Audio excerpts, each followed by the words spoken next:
सप्ताह में 7 दिन होते हैं, तो संडे के बाद मंडे, मंडे के बाद ट्यूसडे, ट्यूसडे के बाद वेडनेसडे, वेडनेसडे के बाद थर्सडे क्यों आता है भाई? और ये तो पूरी दुनिया मानती है ना। अब आप बताइए, अगर कोई लॉजिक इस बात का हो, संडे पहले आना समझ में आता है, सबसे प्रमुख ग्रह। और जो हमसे कहते हैं कि आप लोग तो 7 ही ग्रह मानते हैं और 9 होते हैं, तो भाई तुम भी तो 7 दिन मानते हो, मगर सवाल हमसे पूछते हो।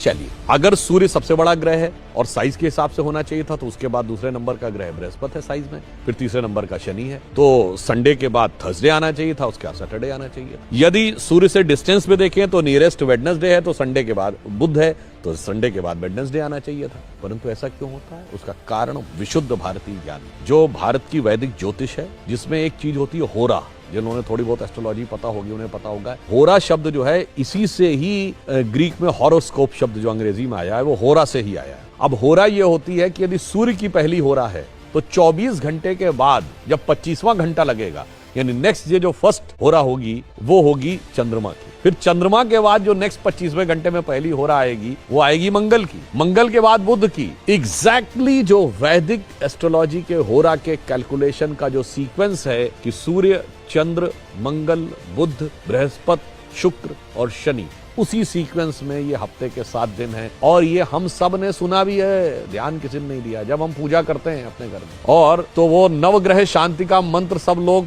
सुने जरूर होंगे पंडित जी के मुंह से, ध्यान नहीं दिया होगा। उसमें क्या है? ब्रह्मा मुरारी त्रिपुरांतकारी, भानु शशि भूमि सुतो बुधश्च, गुरुश्च शुक्र शनि राहु केतु, सर्वे ग्रहा शांति करो भवन। सबसे पहले क्या है? भानु यानी सूर्य, शशि यानी चंद्रमा, तो मंडे के बाद, संडे के बाद मंडे, भूमि सुतो मंगल, देन ट्यूसडे, बुधश्च, गुरुश्च शुक्र शनि।